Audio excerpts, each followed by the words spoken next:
Let's talk about the theology of the chord on Sacred Song Speaks.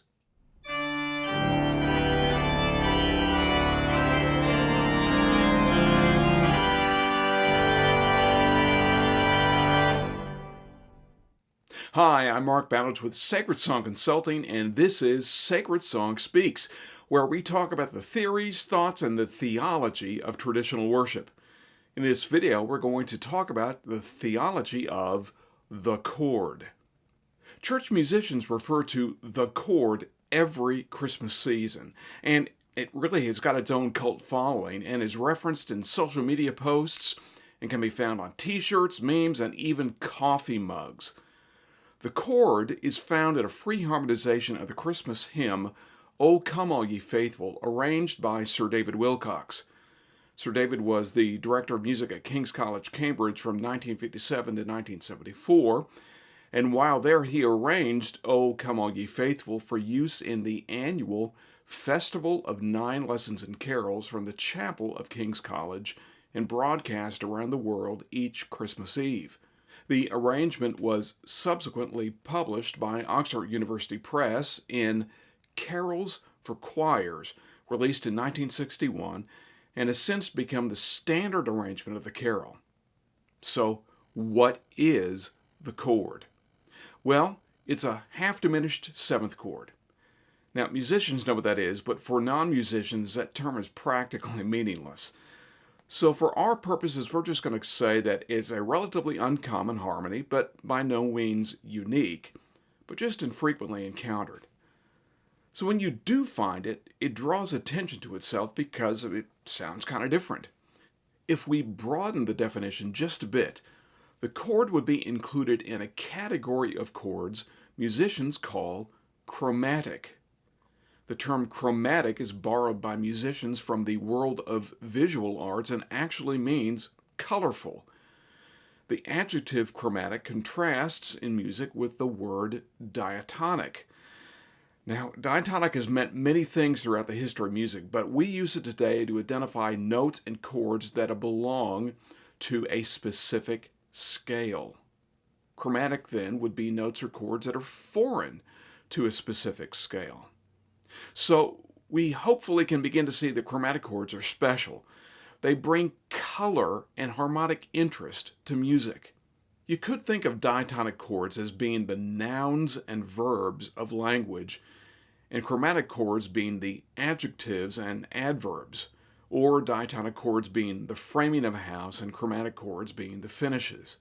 Chromatic chords are colorful, harmonic adjuncts in music. So it's a chromatic chord, this half-diminished seventh, but there is still more information. Music students have to be able to identify chords when they study harmony, and as you would expect, they start learning diatonic chords first in their freshman year in music theory and begin full-hearted exploration of chromatic chords in their sophomore year. This chord, the chord, is so uncommon that it wouldn't be covered in any undergraduate music theory sequence. It's what's called a borrowed chord. Music students learn about borrowed chords in the fall semester of their sophomore year, but they limit their study of the genre to borrowing from our two dominant modes, what we call major and minor. But in Western music, there are other modes, and I'm sure you've been waiting for this. Our chord, the chord, is borrowed from the Mixolydian mode. So musicians would call the chord a 3 half-diminished 7 borrowed from Mixolydian. Now, for some of you, this is way too much information, but there is a point to introducing all of this technical jargon. If you hang on just a second, I think you'll see it. If you remember Seinfeld episodes, there were all of these inconsequential, unrelated plot twists that at the very end of the show would all pull together in some hilarious way. Well, the same thing's about to happen here, so bear with me. The chord, this 3 half-diminished 7 borrowed from Mixolydian, is unexpected. It's foreign to the scale used in the carol. It sounds unusual to our ears, not discordant, just different. But one more little piece here, hang with me for just a second. Our harmony, at least in Western music, serves a greater master. And this greater master is what we call tonality. This is a term we use to describe a philosophy or a practice or a tendency in music to make one note of the scale the most important. And without question, almost all of our music, from Bach to rock, is founded on the idea of tonality. Our melodies have a beginning and ending note, and for the most part, these beginning and ending notes are called tonic. We assign the solfege syllable do to tonic, and just like the song says, all of the other notes and chords are designed to bring us back to do.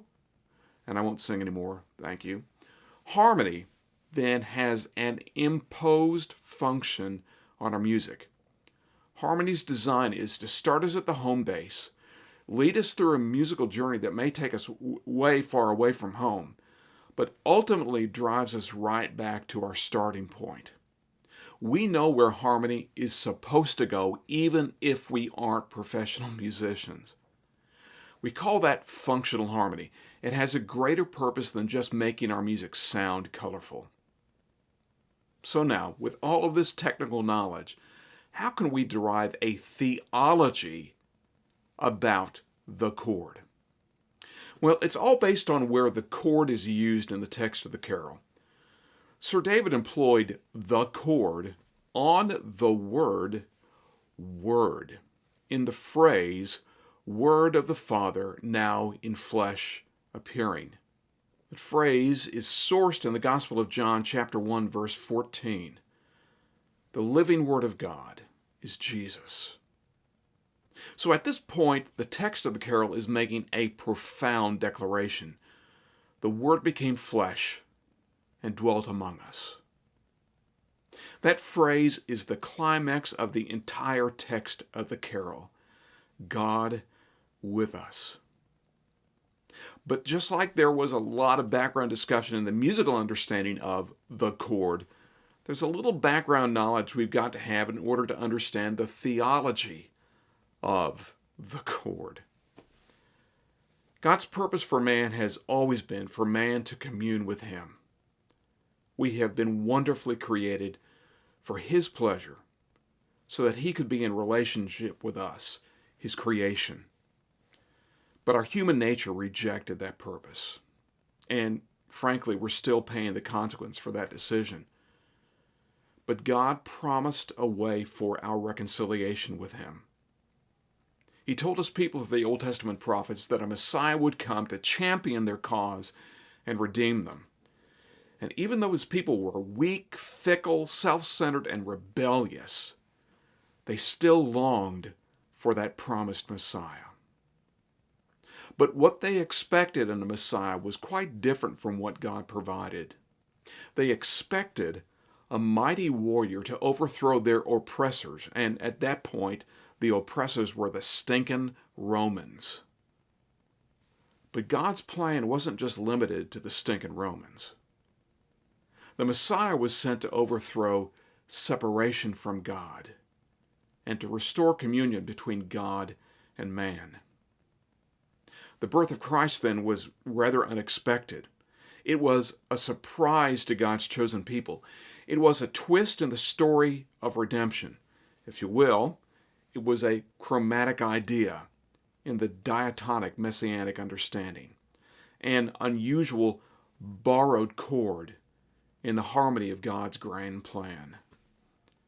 And even though the chord is unexpected, it still fits in beautifully in the harmony and fulfills its greater purpose in the function of harmony, leading us through the musical journey that ultimately takes us back home. This surprise chord, this 3/2 diminished 7 borrowed from Mixolydian, is the Word made flesh. It's our hope and our joy. Our tonal harmony, our functional harmony, teaches our ears to expect. But sometimes we employ chromatic harmony to surprise us. A unique, beautiful sound, but yet ultimately a sound that functions by serving a greater purpose. A harmony that reconciles us and returns us home. Word of the Father, now in flesh appearing. God and sinners reconciled. It's our hope that as you sing these powerful words of God's promise fulfilled this Christmas season, maybe singing Sir David's arrangement with the chord, that you'll sing them with all your might, proclaiming truth and proclaiming your faith. Sacred Song Consulting exists solely to help congregations refine, revitalize, and reform traditional worship for contemporary people. We provide resources and serve as a guide to help understand and know the best practices of traditional worship. We provide you with the tools to prepare, plan, and implement traditional worship, the nuts and bolts ideas that make traditional worship work in engaging your congregation in offering their corporate praise to God. We're here to help. You are not alone in wanting to lead your congregation in creative and transformative traditional worship.